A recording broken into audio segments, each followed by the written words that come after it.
Hello viewers, welcome to my Jits Learn Tech channel.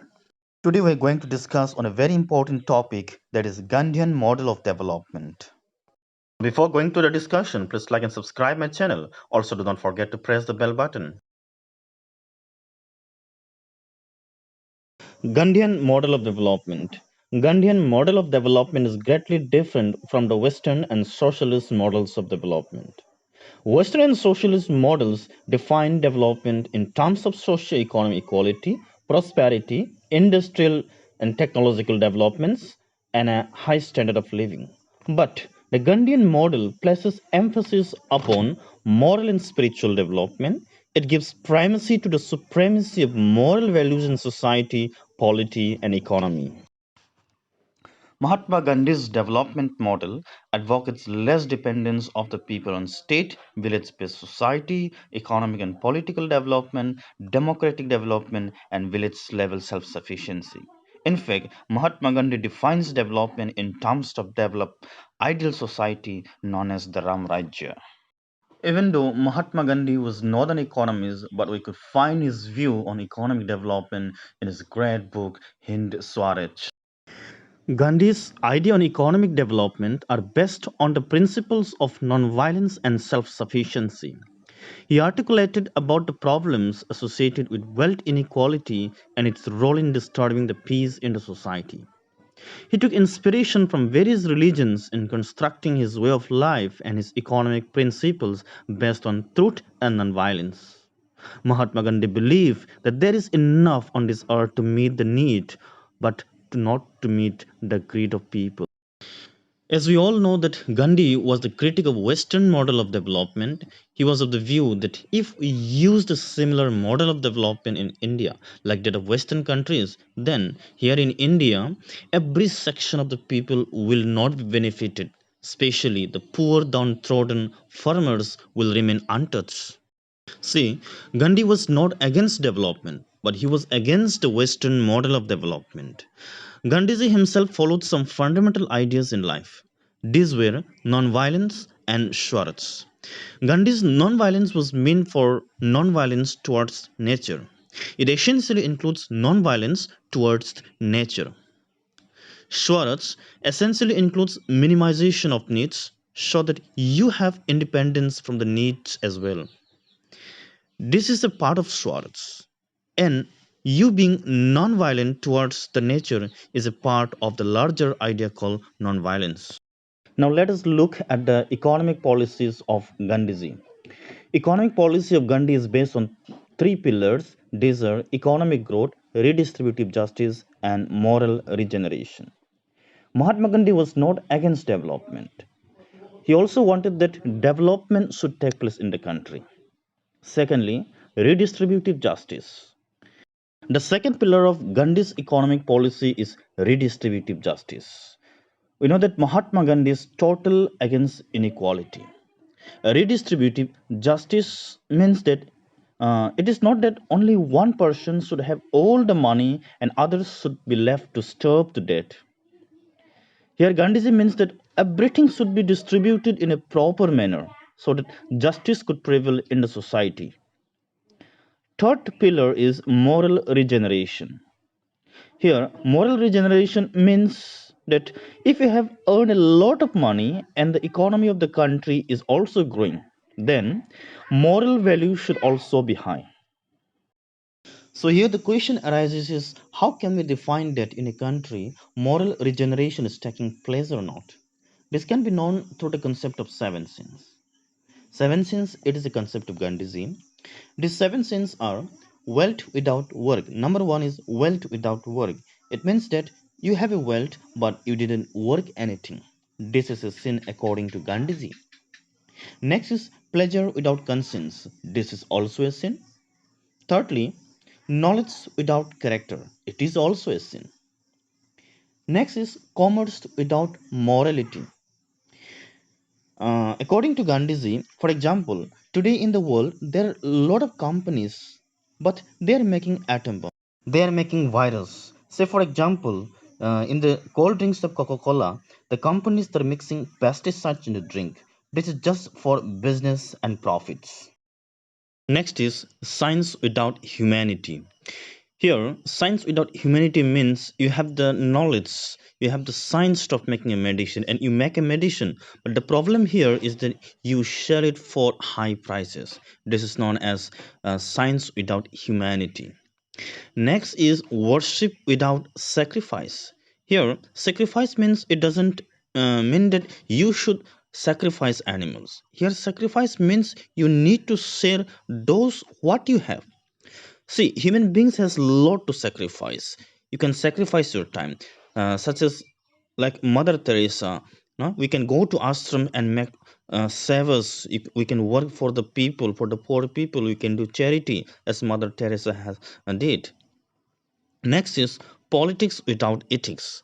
Politics should have a moral concern for the people. It should be free, fair, and politics should be done for the welfare of the people. Politics should be done for the welfare of the people. We have to remember this. So in this way, Indian economy or Indian economic policy should be built based on these principles.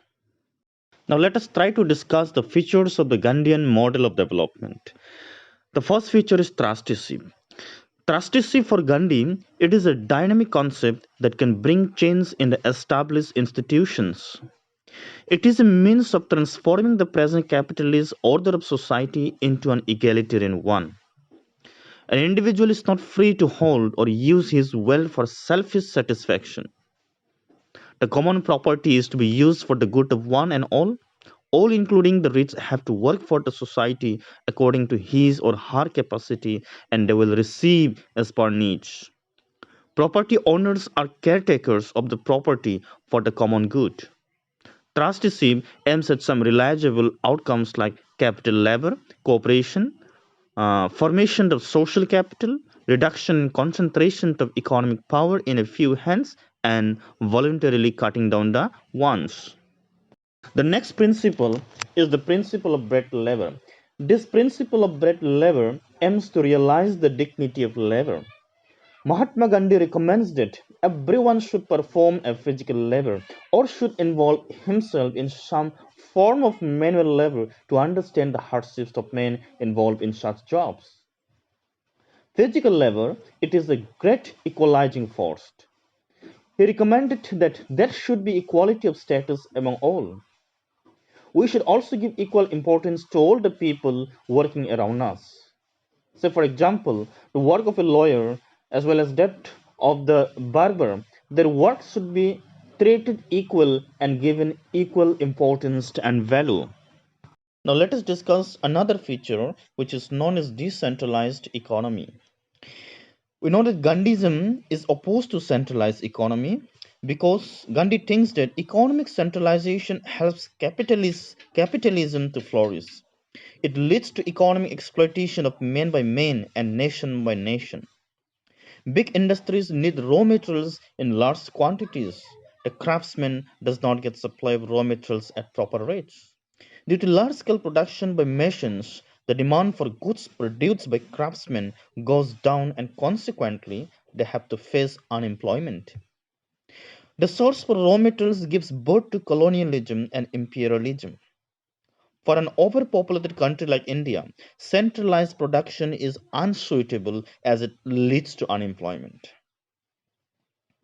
Every village should be a self sufficient economic unit, according to Gandhi. He was a supporter of small and cottage industries. He gave high priority to khadi industry. He emphasized that through this industry, one of the major needs of the people can be fulfilled. Gandhiji launched Swadeshi movement to promote the use of khadi and other self-made things.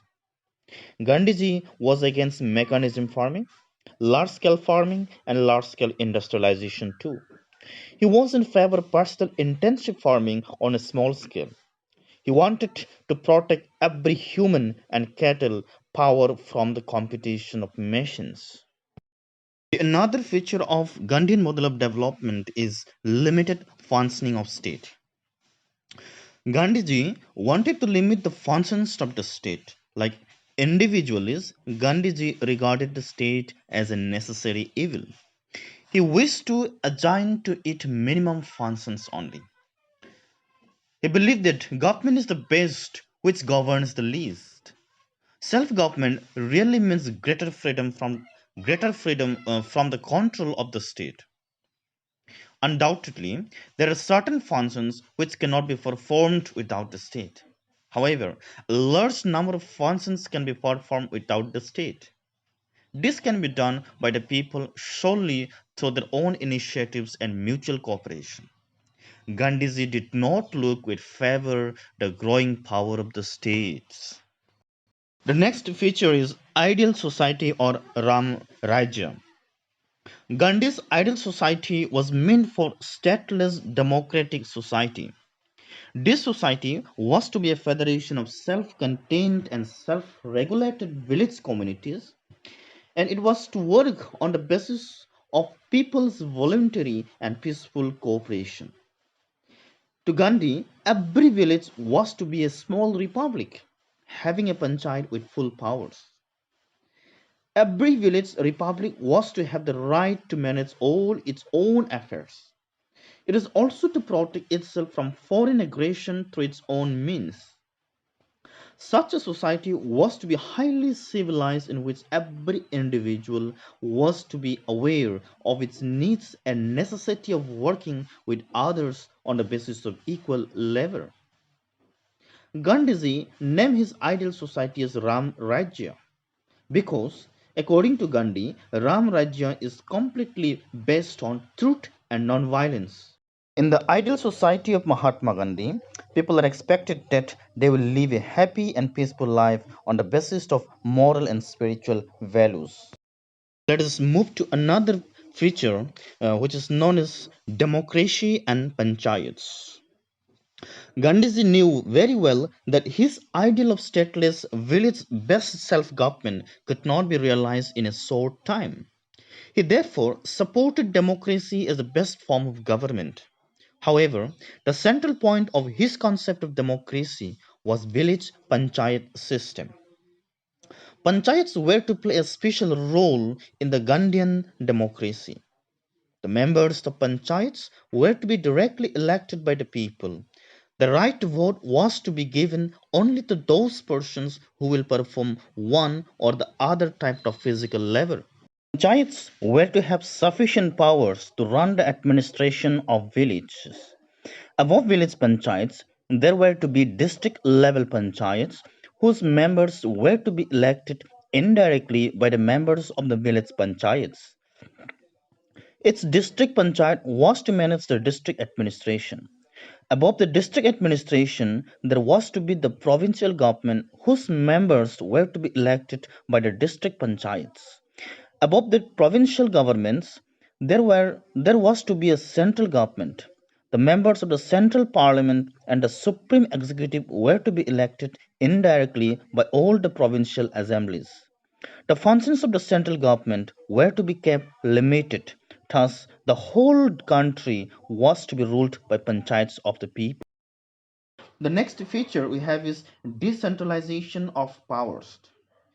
Mahatma Gandhi was in favor of a democratic state with its powers decentralized in it. He was of the opinion that the greater decentralization, the larger was the democracy in the state. Centralization leads to a misuse of power, according to Gandhiji. Centralization always acts as a big handicap in the way of moral growth. As such, the best principle for Gandhiji was the full centralization of powers. That means Gandhiji wanted that power should be distributed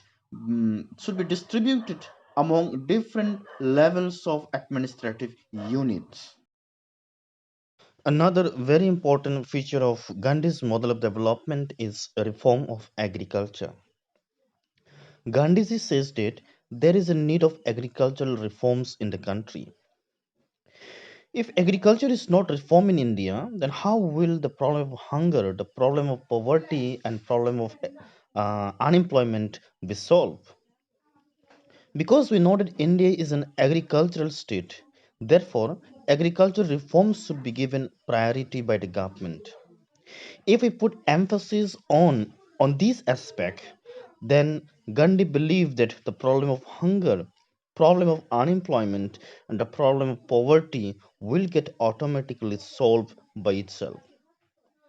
Gandhi wanted that government should work for farmers, should work for cooperatives. That means Gandhi wanted that the government should bring land reforms, should work on rural credits and cooperatives. These areas should be given more emphasis than any other aspects of society. If this is done, it is very sure that India is going to be a developed country. Next, revival of cottage industries. Majority of the Indian lives in its villages. Naturally, the development of the country depends on the growth of rural industries such as khadi, handlooms, sericulture, handicrafts, etc. Rural industries are best on family level and requires less amount of capital. Raw materials are also available to local surrounding areas, and the goods thus produced is sold in local markets. Therefore, there is no problem of production and market. Gandhi has strongly advised development of cottage industries in villages, which will reduce the burden on agriculture. Cottage industry can also work as a good support system for villagers. Thus, all villagers can get employment in their respective villages, which will check the migration to urban areas. Moreover, they can also satisfy the need of the urban people and can also export the surplus goods. According to Gandhiji, every village should be a self contained republic. If every village distributes its surplus produce to the poor villagers, then the problem of poverty and starvation would not arise. This can help eradicating poverty and thus people can become happy and self reliant. Gandhi also recommended citizens to use rural products. There is no doubt that most of our wants can be supplied by the villages. Revival of cottage industry would provide maximum employment and income to inhabitants. Secondly, it would also provide and generate equality, freedom, and justice. Gandhiji also did not approve the use of machines that replaces men or makes them subservient to machines. He advocated judicious use of machines and simple indigenous technology of non-exploitative nature in tune with non-violence. Sustainable development. Sustainable development means to fulfill the present needs without compromising the needs of future generation. The life of Mahatma Gandhi, his way of living is the best example of sustainable development for the world. According to Gandhi, art provides enough to satisfy every man's need but not any man's greed. Today, in the world, what we could see is that in order to achieve targets of development, countries are irrationally exploiting their natural resources without any proper thinking or caring for it. They are not concerned about the natural resources, whether it is being harmed or not. They never try to understand of how to exploit and when to exploit it. Here, what is important is that we have to understand and acknowledge that if correct balance is strike between the uses of resources and availability of resources, then lives of people could be managed very well. But when the life of people is turned into excessive luxury and comfort, this could break. The concept of sustainable development is multidimensional. Use and throw is not fit for the sustainable development. While, on the other hand, reduce, recycle, and reuse is the best concept of sustainable development because it can bring balance in needs and usages. While trying to bring development, we should check for ecology and environmental impact because good building might not be a good development every time. There should be environmental, social, moral, and spiritual balance. Without these values, dear viewers, with this we come to the end of today's discussion on Gandhian model of development.